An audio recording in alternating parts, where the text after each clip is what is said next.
Well, it's all happening here.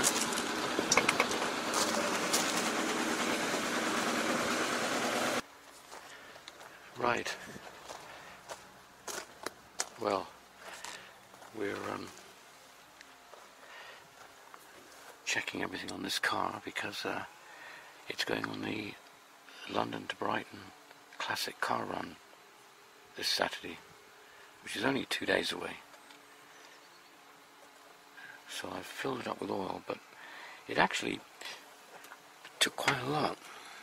Either I've neglected in checking the oil, which I don't usually do, but I can't see any oil leaks anywhere underneath or anywhere. I don't know. Anyway, I'll check the level again now, see what's happened. I took it out, filled it up with fuel. We'll see whether I've lost any oil on the way.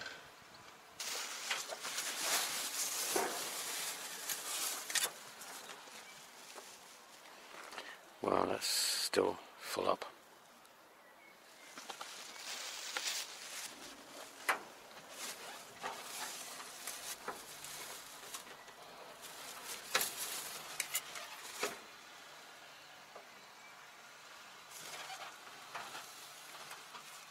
So I think what I'll do now is check the oil pressure, tire pressures I mean. Right, so that over there is where Billy's working, so I think we'll go in and see if we can persuade him to say hello to me on camera.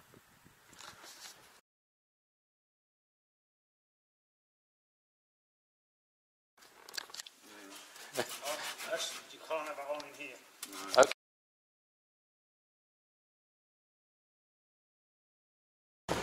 Right, well, I went in to see Billy, and unfortunately the owner of the body shop was adamant he didn't want any filming in there.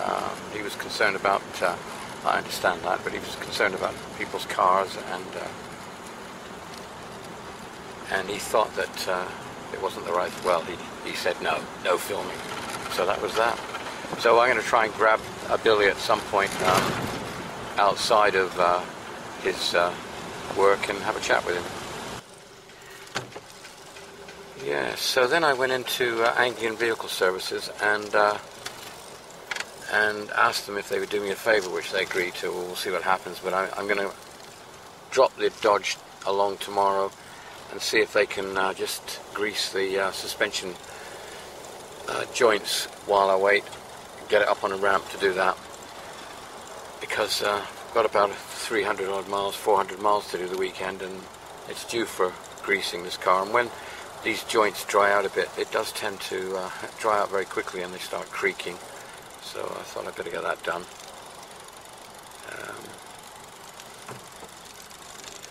So we've given it a bit of a preliminary clean and checked the tire pressures and the oil levels and everything. Everything seems to be fine. It seems to be driving great. Shouldn't say that, should I? So I think we'll put it away for the night.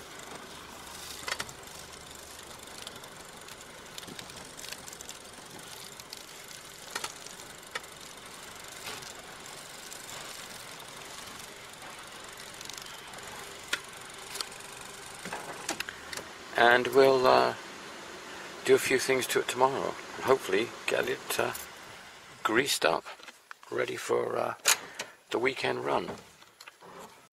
Right, so everything's back. The starter motor's been rebuilt with new brushes, and there's new bearings in there. It's all sealed up, it's all cleaned, flushed through with oil, everything's fine. But when we turn this on, try and start it,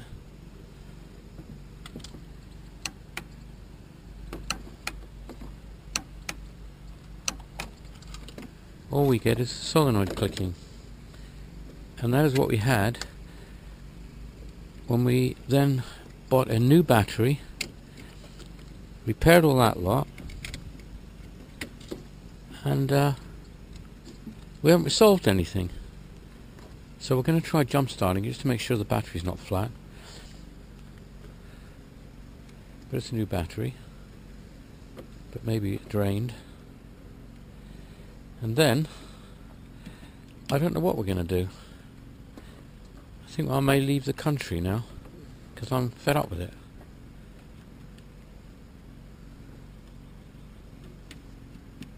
I really can't think what it is. Unless it all comes down to that solenoid. No.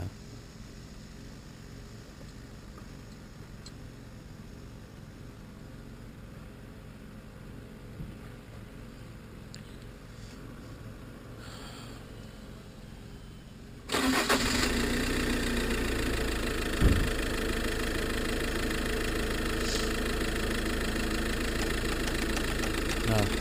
Solenoid. We're going to have to replace that.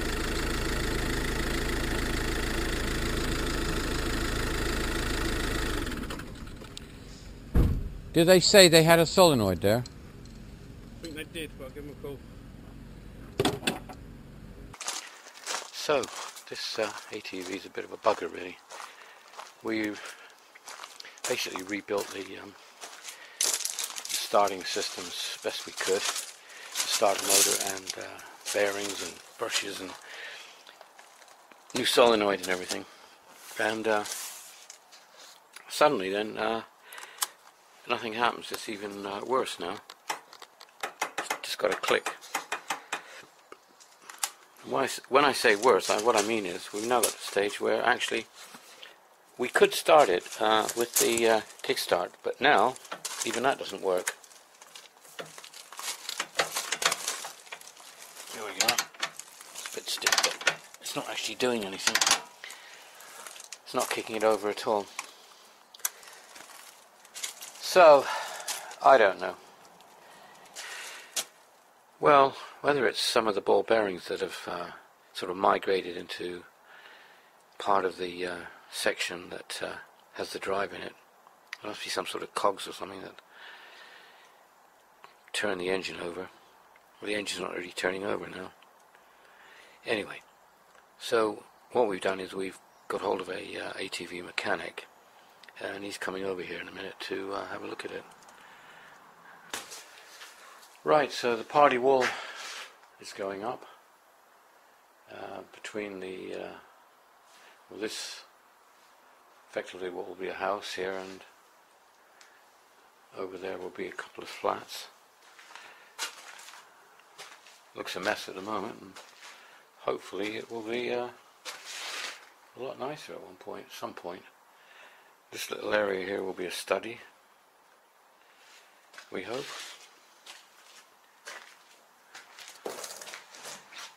So,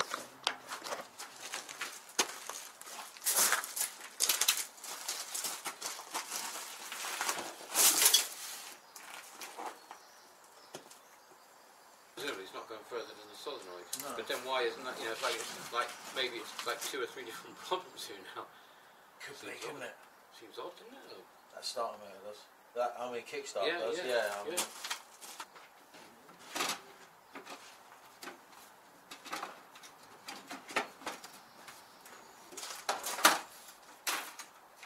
You get many of these old ones? Does it do that?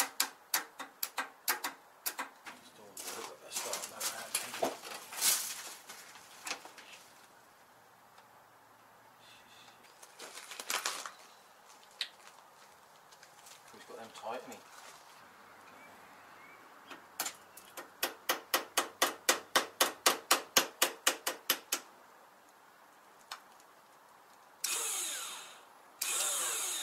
Yeah, see a minute.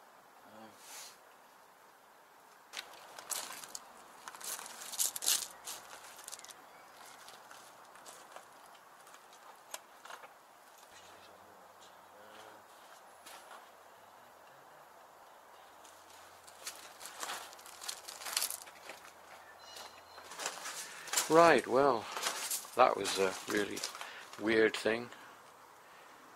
This guy came along and worked on it. He works on these things, but we couldn't figure out what it is. I had loads of ideas. He had loads of ideas. So basically, this case here, we took it off, put new bearings in, and those bearings are fitted and they're fine, nothing wrong with them. Took the starter motor out, put it back in again, but after rebuilding the bushes, that's back in right, all the gears are back in, it's absolutely perfect. Tightened it all up, put a new gasket in, tightened it up, and nothing happens, just clicks. Anyway, after messing around, we discovered that by loosening these a little bit, just loosening it slightly, taking the pressure off these bolts here, it works. So that there's the amount of movement or pressure that's putting on that drive shaft is stopping it working. We thought about maybe putting a couple more gaskets in just to pack it out a bit, but what we seem to have done now, we polished off a little bit inside. There was a little edge, a round edge that was touching the sides of where the bearing was sitting. Anyway, by doing that, filing a little bit off and easing the bolts back just a little bit, it seems to work. Well, it did a second ago, we'll try it.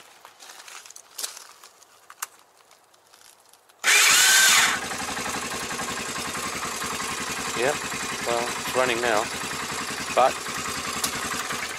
the peculiar thing, which logic tells me that there is a problem, obviously, that we haven't resolved, is that the kickstart here, which was working fine up until this morning, now does nothing. So all that is a lot of resistance, which is the spring for this, but it's not this is not doing anything. But last night it was working.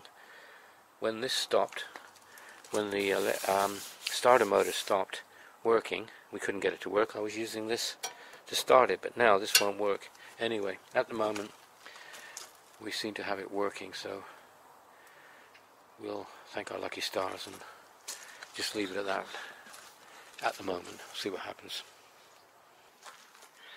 Well, a hell of a lot seemed to have happened yesterday. On this ATV, it started off with suddenly when we tried to start it on the starter, it was just clicking. Without really thinking about it too much, we just thought, oh, this battery, it's been in here a long time, we'll get a new battery. So I bought a new battery, still clicked. Then we took out the starter motor and found that the bushes had completely, almost really disintegrated, so that was the problem. But at the same time, in doing that, we also found that the bearings that they were attached to had really also disintegrated because moisture had been getting into the casing. This down here.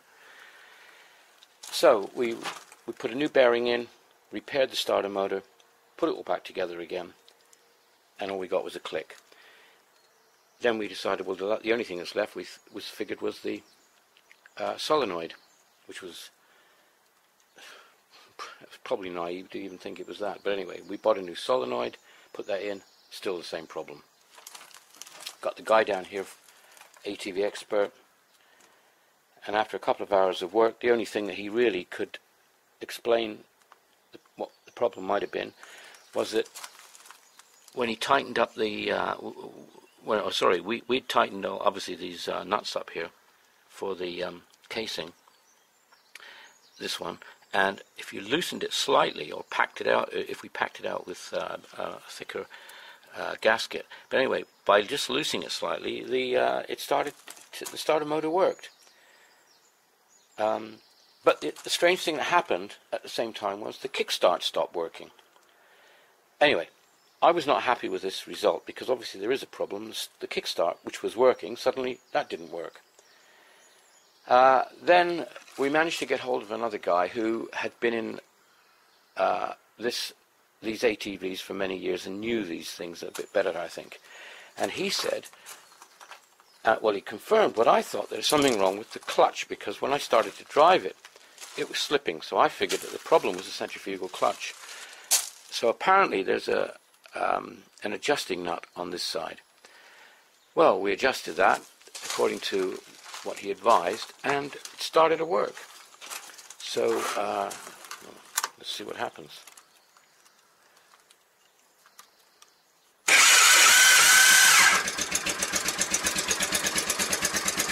That's it. So that thing is running okay at the moment. That's all I'm going to say on it. Little interlude comment. I cleaned my Jag. That looks really nice. Look at it. Now that looked really terrible with all that dust. This dust that gets on everything just makes all the cars look crappy.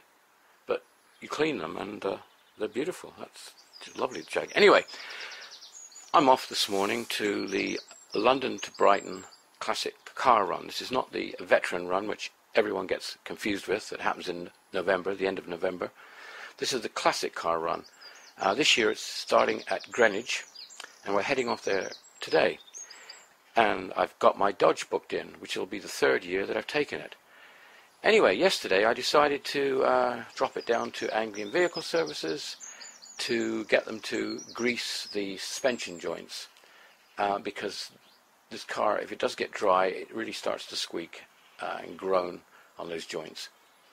And they said to me, oh, okay, we've done that, but one of the calipers on the rear is gushing out of fluid. Oh, what? It just had an MOT recently there. That's strange. And it's only a one-circuit system. I mean, you wouldn't even drive it if that was the case. So they checked again. I found this odd, anyway, and said that, well, perhaps it's oil from the differential. Anyway, I'm just going to get this out and have a look at it. Right, so we'll see if we can just get underneath here a minute. Right. So there's the differential. I'll put the camera the right way up. That's the differential, right? We'll go down and have another look at it. And yeah, it's got wet oil on that. There doesn't seem to be anything on the calipers, though after some later inspection, we got a feeling that that one over there, which is the offside, might have, but maybe we're imagining it. Anyway, but there is oil, fresh oil, and there's a hell of a lot of gunk on the bottom of that differential, and there's fresh oil on there. So I opened the filler nut and put my finger down, and to be honest with you, I had to go halfway down, which is quite a long way, before I touched any oil, so that's pretty low. And frankly, this whole thing needs investigating, so we need to clean all this off and sort it all out, because it looks as if, without even further inspection, that there's a leak at the front there where the prop shaft goes in, obviously, I'm assuming. And possibly, there is an issue with the brake lines or the brake caliper. I mean, it may be two different issues, but I'm not too sure. But anyway, that means that I'm not obviously prepared to drive this car on a 400-mile trip this weekend. So, what am I going to do? Well, I'm going to take the Amy, the Army 8. It's going to be pushed into service, and it's going to go to Brighton. I'd like to possibly have taken on, because the weather's so good, I would have taken the little 2CV, but we've got issues now with exhaust leaks and the manifold, so the little Amy here is going. And this car has been on a number of long journeys before. So I've cleaned it up a bit. Well, I give it another clean this morning and get it all ready. I've checked all the tire pressures and oil. Everything seems to be absolutely fine. Everything seems to be working, and hopefully this car will have a nice, enjoyable time. So there we go. I think my wife would prefer the Aventime, but I think this is more a classic car. So anyway, it's bon voyage to the Ami. Right, well, this is looking different. Got a wall here going up in the world. This is the party wall here that this is now one house here. Yeah. It's the last time, well, last week was the last time I'll ever walk down that, come in this door here and walk down there, which I've done for 20 years. There's a wall here now. So there will be another wall coming here actually. So they've got the ties here. But there'll be a footing dug out here because the wall that's going here will be a supporting wall. Be one of the ridge supports, supporting the ridge. Anyway, it's moving ahead, slowly. Right, well, this is Greenwich, and this is a view from a hotel room. And the Greenwich Park, where the start is till the start of the London to Brighton Classic Car Run, is a beautiful park, and this hotel is just on the edge of the park. And in the car park there are a lot of other classic cars which are attending the event. So we'll have a look at them, I think. Right, so let's have a look. Some of the cars have actually headed off because there is a predetermined start where you start off according to your number. I'm number 155, so some of the cars have already left.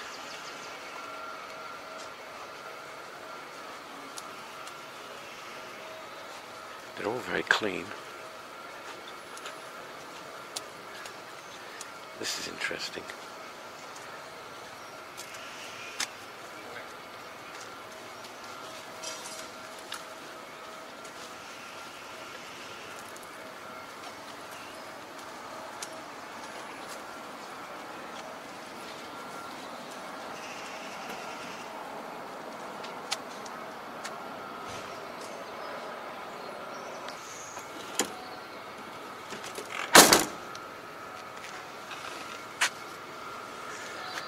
I love that Lotus Cortina. God, I remember when they were brand new and they came out. I lived in Brighton then, and a couple of guys in the town had them. Yeah, they were really the thing to have in their day. Probably still are.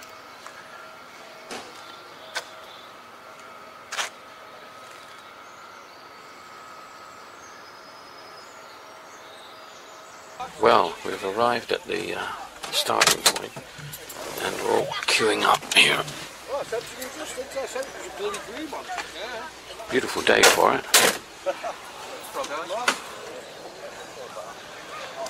And I say,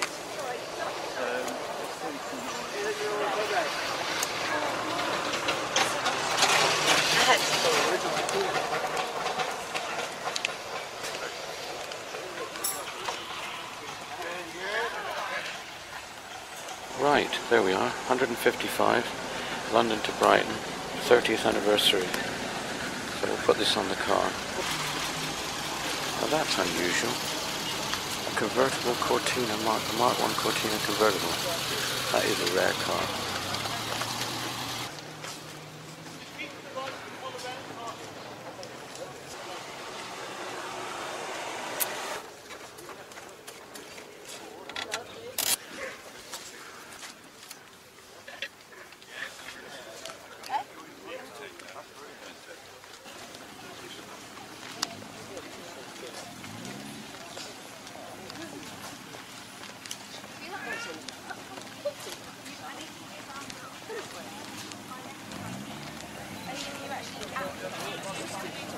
Sorry.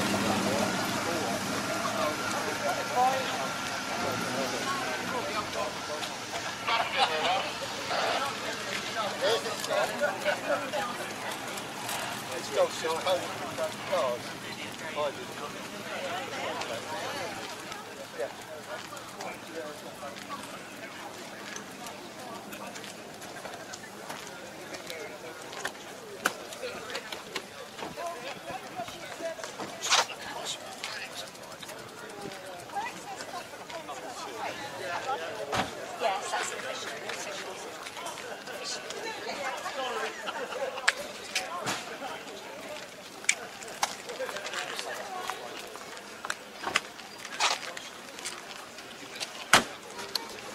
Ah, the crossfire.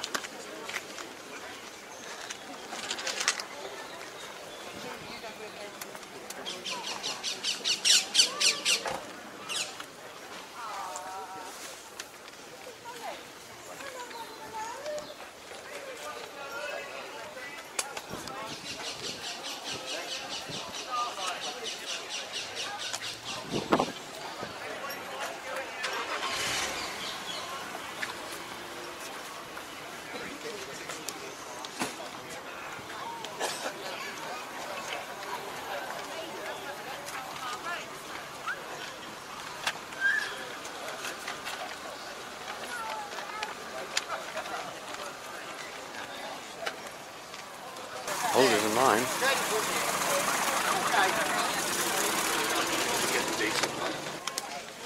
They're off. Oh, okay.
Right, so we're off.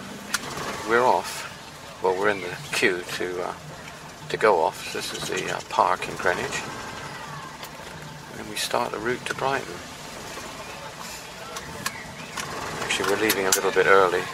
Not that it matters.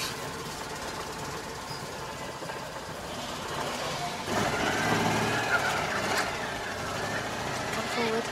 Come forward. Come forward. Come forward. Okay.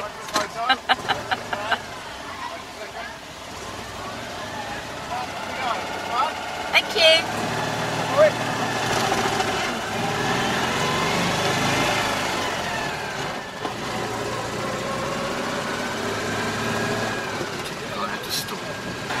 Okay, well, we're arrived at the halfway stage. I'll just pass this over to my system.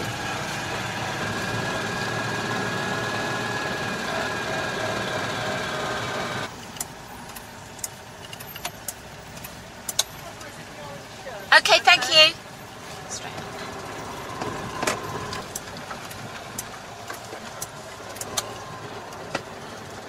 Park. Okay, thank you. So, we've arrived halfway. Excellent. You made it all right. Thanks, still be following you. We felt the pressure of everyone behind us. I thought you might. Yeah. But I'll tell you, when I got overtaken by one of the E-types, he was kicking up a hell of a lot of stones. Right, well, as we're halfway, we're going to stop and have a coffee in this lovely country house, Penshurst House. I've never been here. So it's Penshurst Place, and it has association with Henry VIII and one of his wives. One of these old country lodges, I guess, where they used to hunt years ago. Certainly a beautiful place.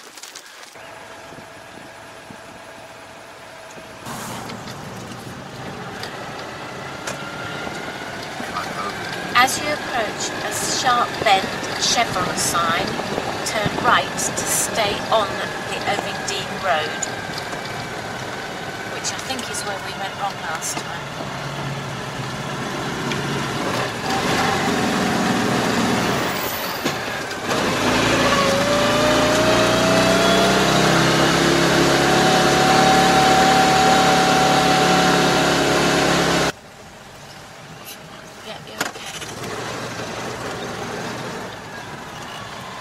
Last year we missed this, we went up there.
made it to Brighton.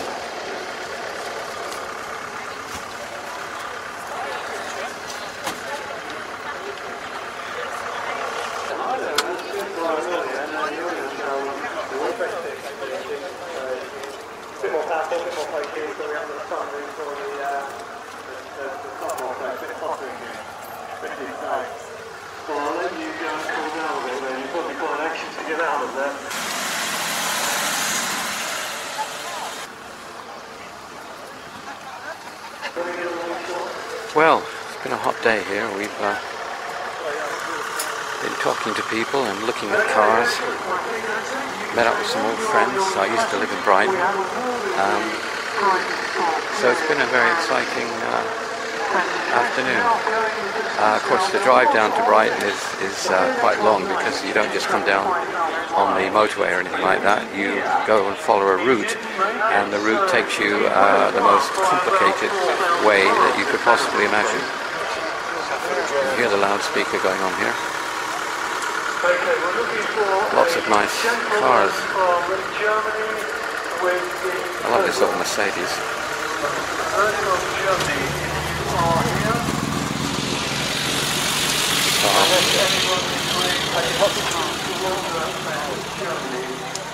So I'm pleased that my little Citroen made it here. I wasn't expecting to come down because I was obviously bringing my Dodge.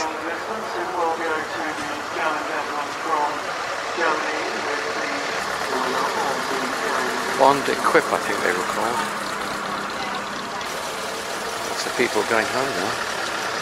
I suppose if you've got a long drive back, you've been down here, driven down here today. We're staying in Brighton, so we're not so rushed to get back.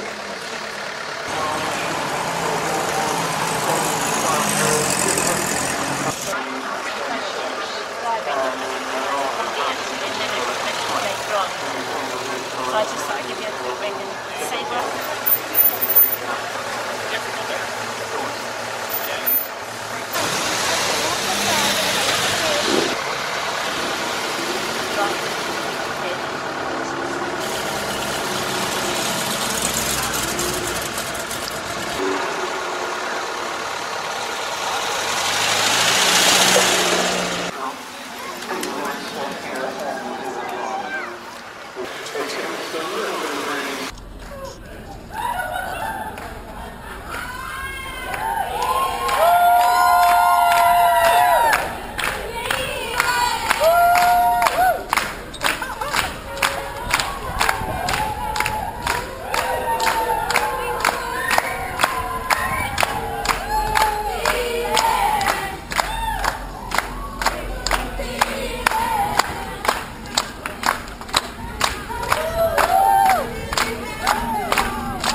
Right, well, it's been a lovely weekend going from London, in Greenwich in London, to Brighton in the Citroen.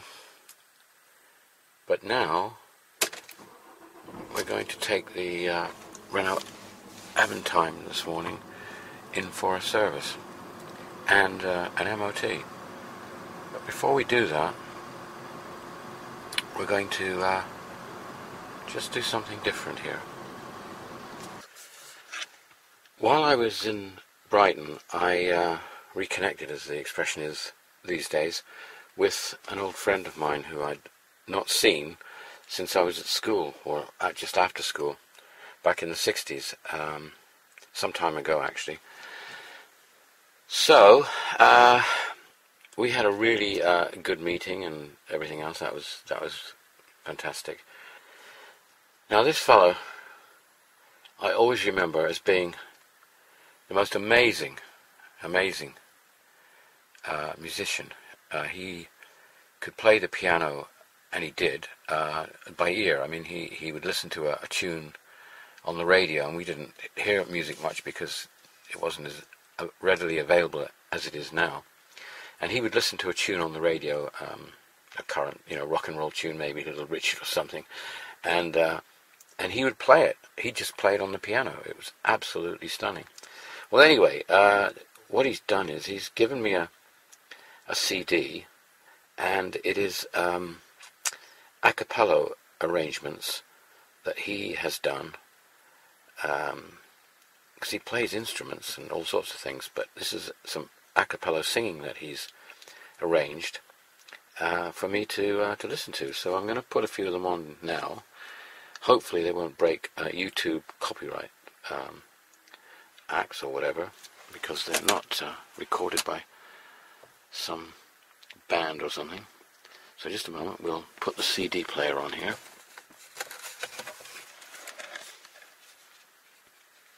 So the Renault Aventine has this control here, which is good, and we've got a CD player as well down here, which should be down here. So we'll eject. Oh, let's turn the ignition on, or the car on, so it works. Right, so we've got CD player on, that came on.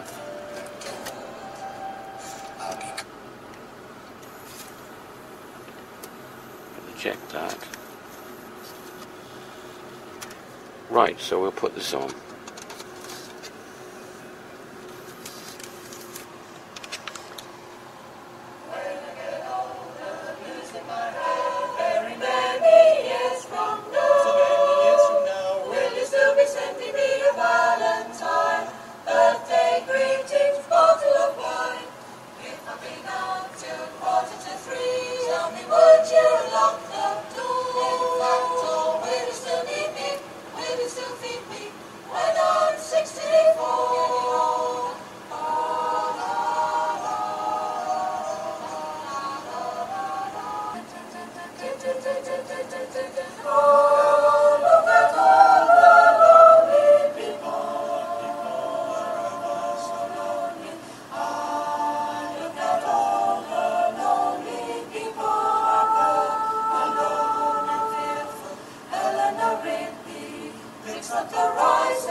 Darkness, my old friend, come to talk with you again,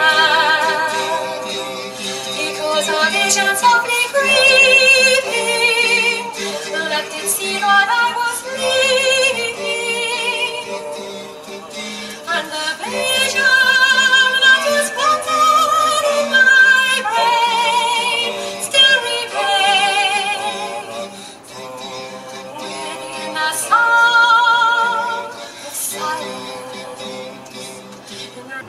Right, well, we're just coming down to Anglian Vehicle Services, and the Aventine will have its, well, the first service it's had in my ownership, because I've had it a year now, and it was serviced when I had it, and I haven't done any miles in it, and it had some work done at Benix and everything, and it was checked over, but now this is the first real service it's having, and of course it's first MOT that it's had since I've had it. So we'll see what happens.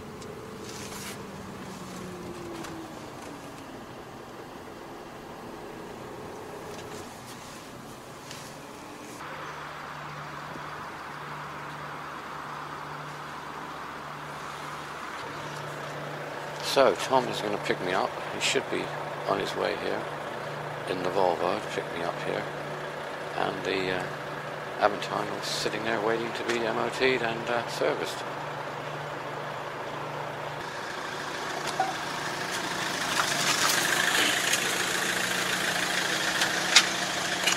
What happened? The Volvo didn't start? The same thing happened what happened to Caroline. I couldn't go over 20 miles an hour. Hey? I wouldn't go much McLean, fine. Pulled out to the roundabout. Yeah. And then that was it, didn't want to accelerate. So I had to go around the same roundabout, really slow, and then back again.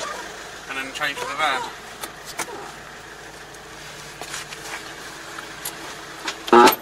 So what's the matter with that then? It's literally just no power. Foot to the floor, it's like nothing was there, and then eventually it would change up a gear and you get to about 25. Well, hang on, what happened before when that happened? I've never had that happen to me before. Well, what? The car's been running well. Yeah. Right, so we're putting the reader into the Volvo and discover what's wrong with it now.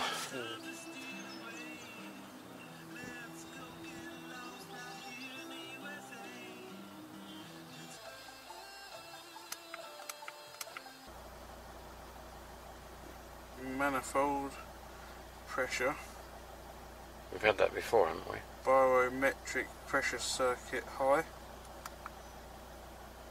turbocharger. They done the turbo, didn't they? Who did? Volvo. I think so. It's down there, yeah. Yeah. Okay, yeah. Alright, I'll just take it down the road and see what happens. Right, well, I've driven the Volvo here now for about a mile, and at the moment it's going okay. So when Tom took it out just before, he went down to the end of the road and it went into limp mode. Drove it back, but obviously it's rebooted itself now. At the moment it's going normally. So we've had the reader tell us that there's barometric pressure and turbo pressure or whatever. God knows what those are going to be doing or what's wrong. But it's rebooted itself. I don't understand it. So we had this once before, and then we thought it was actually, it happened just after we had fitted the new fuel pump. It went into limp mode, so we thought it was possibly an airlock in the fuel line, because we'd been messing around with the fuel, because it was then okay, and it's been all right ever since. But now this has come back. Now whether this is there's any connection between the two incidents, I don't know.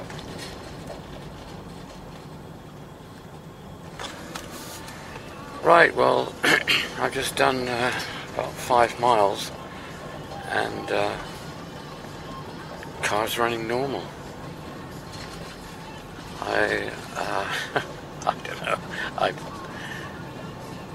It's a problem with these modern cars, electronics. You know,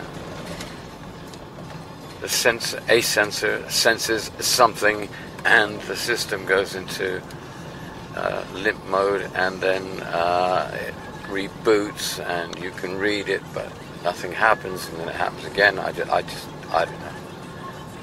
It's all very clever, and there is some logic in it, obviously, a lot of logic, but the practice and reality of it is that it's much more difficult to keep one of these cars going and keep sane than older cars. You know, the Dodge is quite straightforward. You've got some oil leaking, and you know where you are.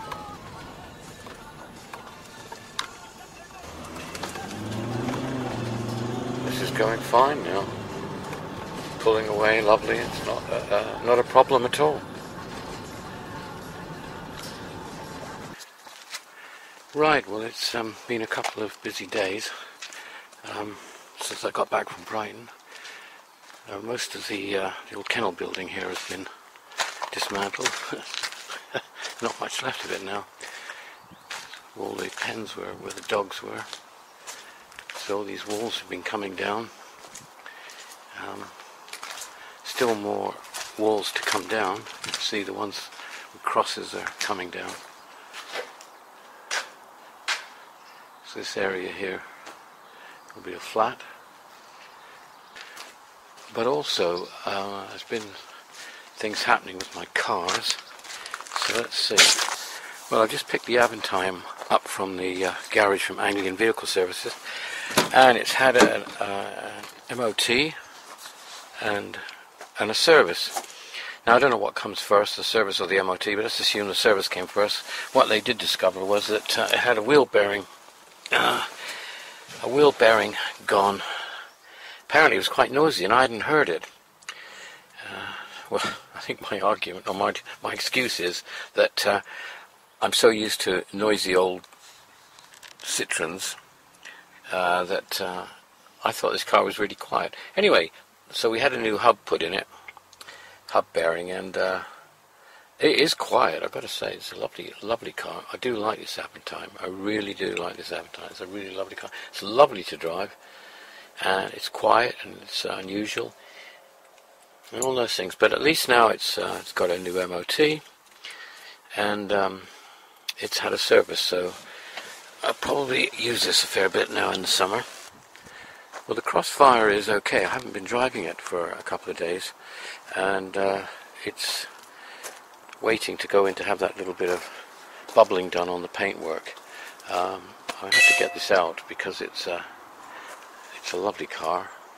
That car is now having a rest after its expedition, should I say, to Brighton.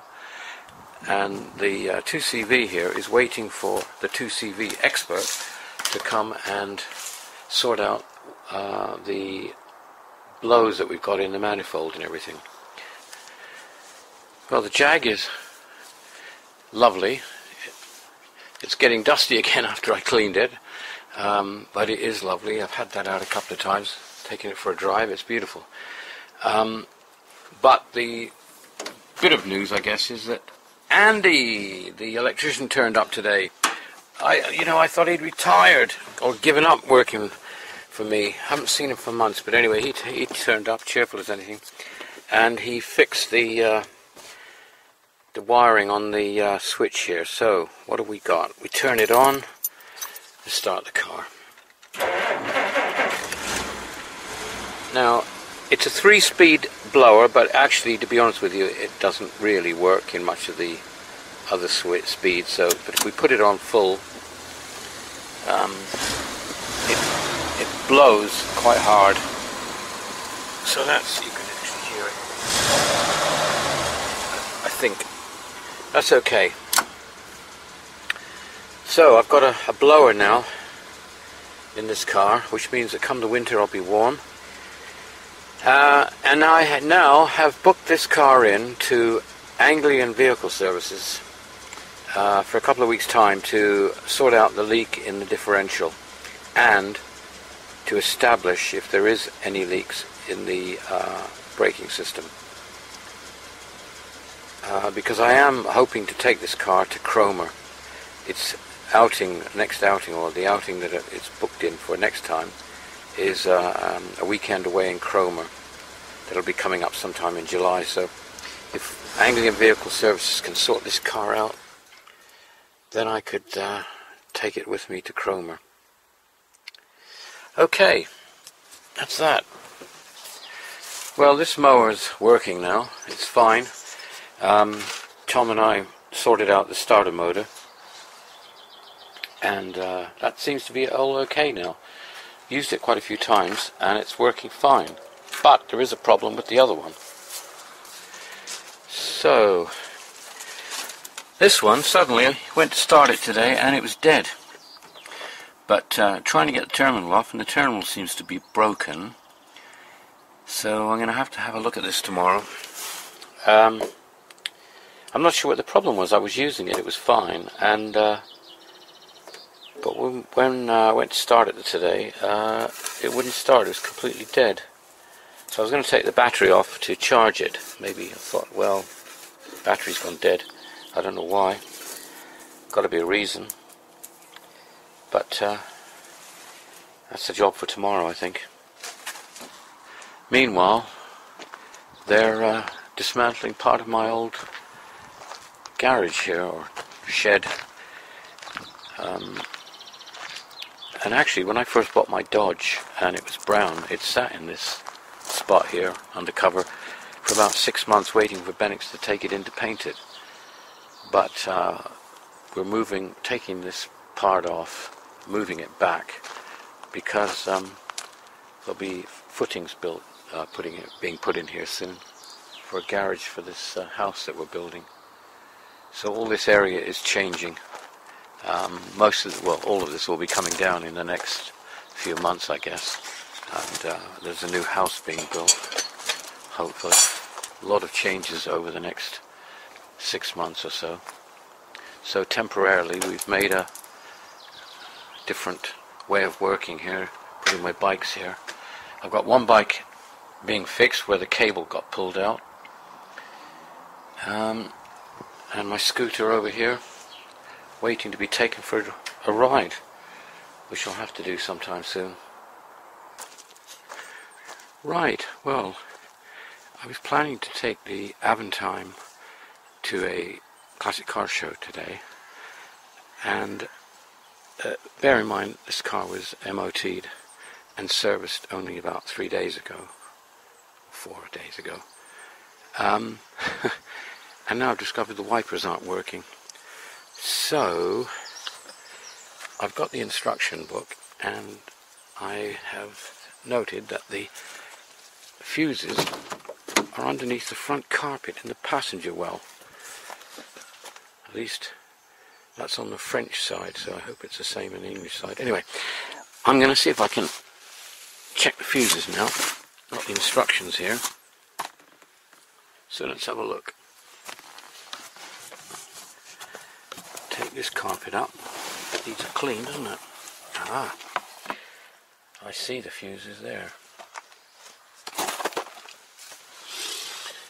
That's the fuse box. Yeah, okay, right. We just open that up. Well, that's interesting. The instruction manual says to use a coin to undo these little nuts here.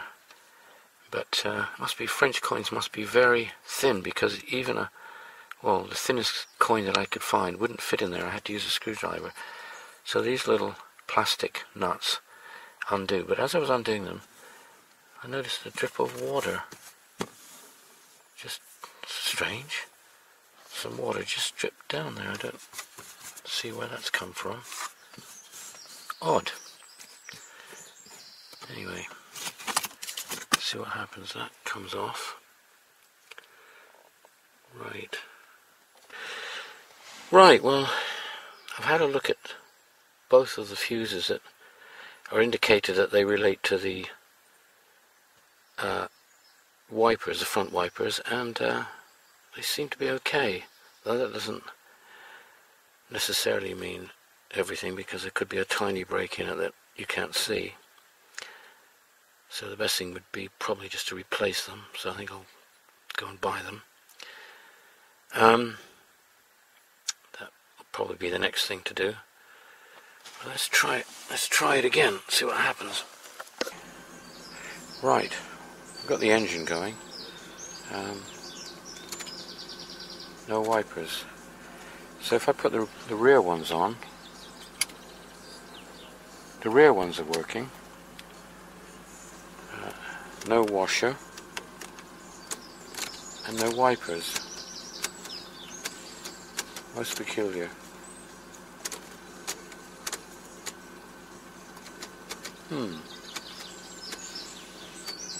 The washers are working. Yeah, the washers are working, but the wipers aren't.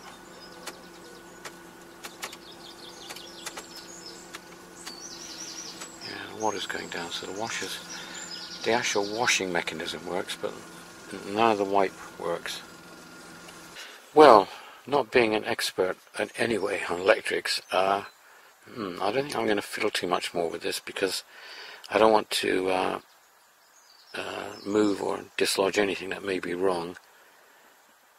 I think I'll get some more fuses, maybe try those, and if that doesn't work, I think it's a job for a better informed electrician than me. Right, so I think today, going to this classic car show, we'll take the Jag.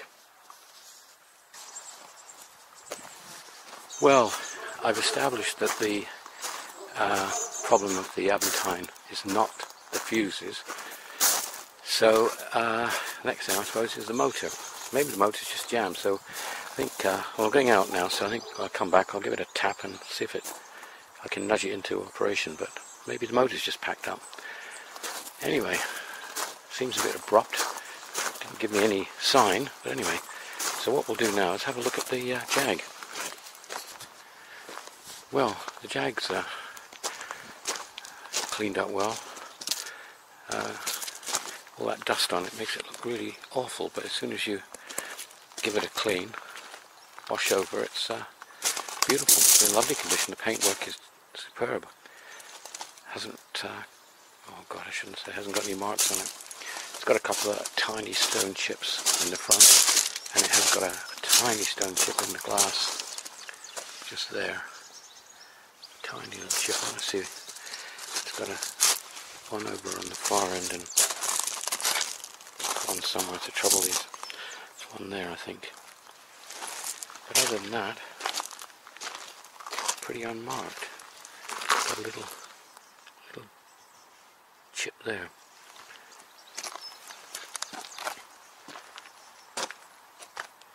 Anyway, so it's ready to go to the car show. Not that it's not going in it, but it'll take us there. Right, well, we've arrived at the venue where the classic car show is going to be. It's part of a big fete and everything. It's a country house. So we're just going to find out where we're going to park.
Well, there's a few cars looks like it going in a ring, so they're talking about, so I'll just go down and have a look. That's all for Brighton today, ladies and gentlemen. Thank you for bearing with us, and I'm sorry about the delay of the microphone. I hope you've enjoyed it. Oh, missed it. Lots more cars are passionate about them. They spend hours, weeks, months, and a lot of money restoring them and bringing them here for our enjoyment. So, thank you very much.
The 2CV. Charleston.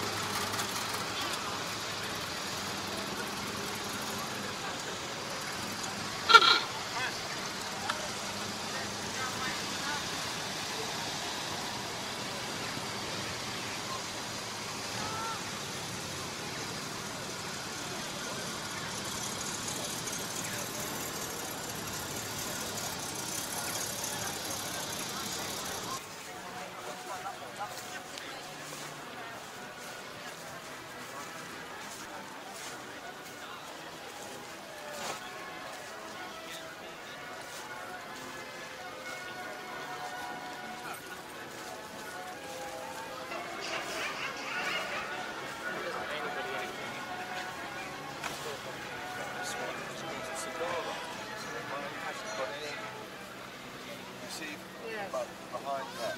And my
Series 1? Oh, that's closed head. I had a V12. Oh, have you? Yeah. Yeah, that was a bit painful. No, it's straight. How much they charge me? No, I got plenty of space in the garage. Yeah.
No, not really. How are you? I'm alright. Yeah.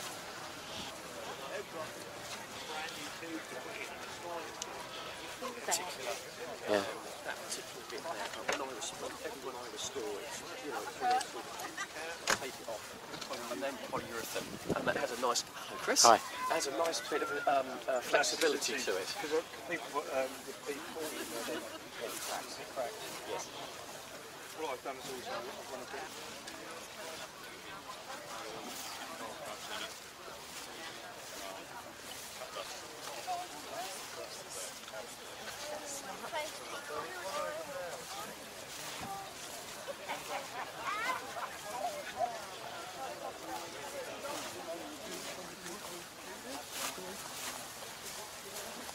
There's a man who's lost some weight. Got a new car? Weight? Yeah. Nick.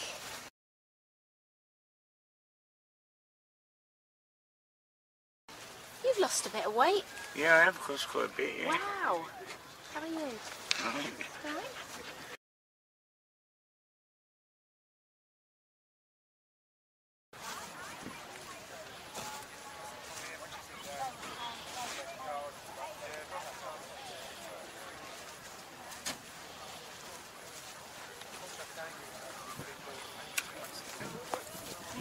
Right.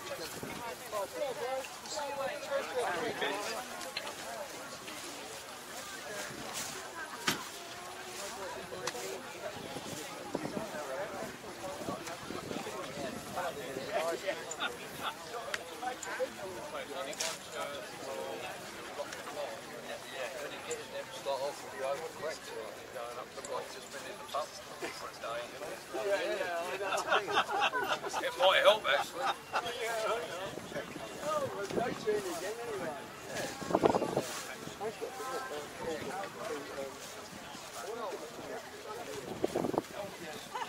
And then when we come back,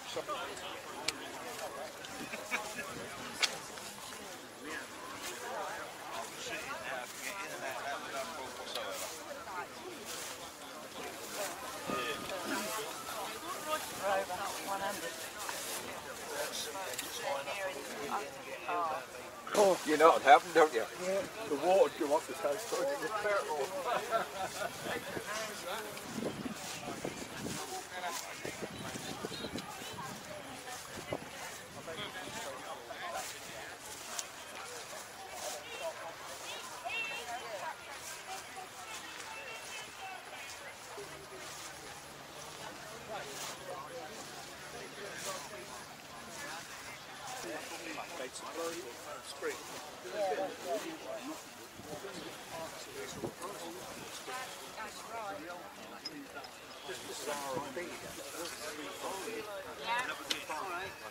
Alright, see you later, have fun.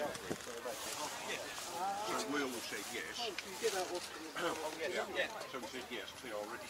Yeah, well, we'd wed them. And I...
He makes me coffee every morning, but because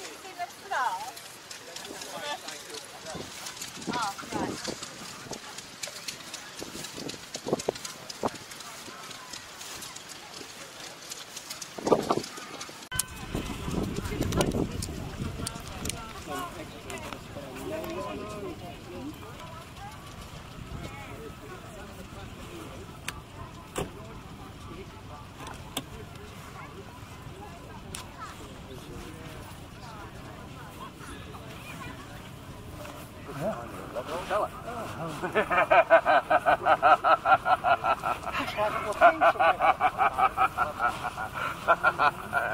what I thought I'd tell you.